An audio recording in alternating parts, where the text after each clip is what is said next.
Welcome back, everybody. We're going to start another Ed puzzle today. And what we're going to do is we're going to move on from the competition format that we've already gone over in class. We're going to move on to stroke play. When you get to stroke play, you're going to need to know what the word par means for each hole and for the whole course once we add them up. A little bit more about that in just a minute. First, we need a definition of what par actually means. Par is the number of strokes a scratch golfer, a scratch player should normally require for a particular hole or course. That being said, a scratch golfer is a very good golfer, far above average, far better than Mr. Olbrys, far better than Mr. Hogan. A scratch golfer is a good golfer. You will need to remember that when we move forward throughout our golf unit. Okay, now, quick review. With the competition format that we've already used in class for the first couple of weeks of class is match play. Remember, reviewing match play is a golf competition format game where the golfer who makes the best score on that individual hole wins the hole. So a great example would be Mr. Olbrys and I are out golfing. Mr. Olbrys gets a 5, I get a 7. Mr. Olbrys would win that hole. So he would be ahead 1-0. Do you have to remember the 5 and the 7? No, you do not. You just have to know Mr. Olbrys is ahead 1-0, and then we would move on to the next hole. Welcome back. Now, we're going to need the next definition. So our next competition format is going to be something called stroke play. The stroke is just a swing of the golf club. Every time you swing it, that counts as a stroke. Definition of stroke play: a golf game where every player competes on all 18 holes and counts the total number of strokes. The player with the lowest number wins. So what we're going to do is we're going to go outside. We have our front 9. Okay, there'll be 9 holes up on the top, and there'll be 9 holes down across the river on the soccer complex. We could get a total of 18 holes. Could you do it for 9 holes? Sure you could. But for what we're going to do, we're going to try to get through the whole course, 9 up top, and then 9 over on the soccer complex.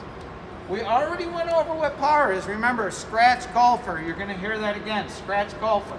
So for a particular hole, if we say for a scratch golfer it's 5, little trick question here, what did we call that so far? Scratch golfer, par is 5. Okay, so let's say that we're on a hole, and for the scratch golfer, par is going to be 5. What would happen? Mr. Olbrys is pretty good. What would happen if Mr. Olbrys got a 4? -1. He's 1 below that par. Here's what we're going to call it. We're going to call it a birdie. Okay? So if it's par 5, anything that's a 4 would be called a birdie. Now, if the par was 4 and it would be a 3, would be a birdie. Everybody understands that, I'm sure. Okay? Now, if you're really good and you got a 3, that's 2 below, correct? 2 below, that's going to be called an eagle. Okay? So, par is 5. You get it in 5. The scratch golfer gets it in 5. That's par. 1 below that is a birdie. 2 below that is an eagle. Now, let's say that you're more like Mr. Hogan. You're not in this little area, the eagle, birdie, and par, and you shoot a 6 on the par 5. That's 1 over. Let's see what we got for that. That'd be called a bogey. Okay? So if the par is 5 and I get 6, that's a bogey for that particular hole. Let's say that I'm having a bad day and I get 7, which is 2 over par. We're going to call that a double bogey. So obviously if you moved on, you got an 8, okay, triple bogey, and then we won't worry about anything after that. Now we're going to talk about the course. We talked about the hole, what the par is, what birdies and bogeys are. Now we're going to talk about the whole course, the whole 18 holes. We talked about earlier, the front 9 we were talking about right up here on the practice facility, up near the softball fields. Now, the back 9 we talked was across the creek on the soccer complex. If par for all of them added up for 9, okay, the scratch golfer should shoot a 36 up top, 36 on the bottom, so par would be 72. Now we add them all up. What would happen if someone is really good and they got a 70? What are we going to call that? We'll call it -2 or 2 under. Okay, so anything, if I shot a 71, it'd be -1 or 1 under par. Okay, what happens if I got a 75? +3 or 3 over. So those are some of the terms that you will need to know when we talk about the course, and these are the things that you're going to need to know when we talk about a particular hole. Let's talk about our scorecard. We have a video scorecard that you can find online. We don't have to worry about that. If you're at home, you're not going to be out golfing 9 or 18. So what I did was I made something up. This is just the front 9, 36. Okay, so par for the whole course is 36. I have Mr. Obrey's on there and Mr. Hogan. Here's the hole numbers right down at the bottom.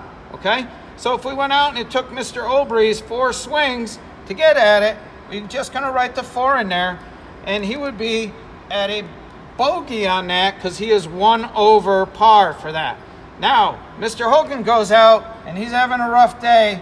He's going to get a 5. He would be at a double bogey, and that would be 2 over par for hole number 1. Everyone understand so far? What you would do, you would fill this all the way out, all the way to the end, and then you would add up. So let's say Mr. Obrey's had a really good day, and he shot a 35. Mr. Hogan had a rough day. He shot a 39. Okay, Mr. Obrey's would be considered 1 under par, okay, and or -1. Mr. Hogan would be 3 over par or +3.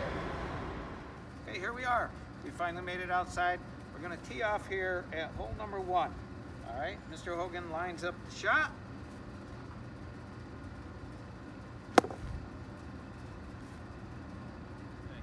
Well, this is swing 1 at hole number 1.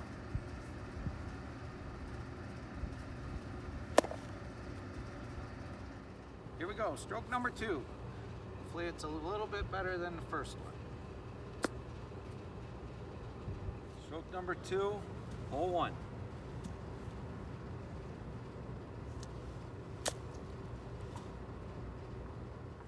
Okay, stroke number 3, hole number 1.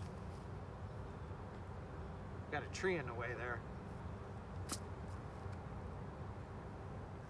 Stroke 3, hole number 1.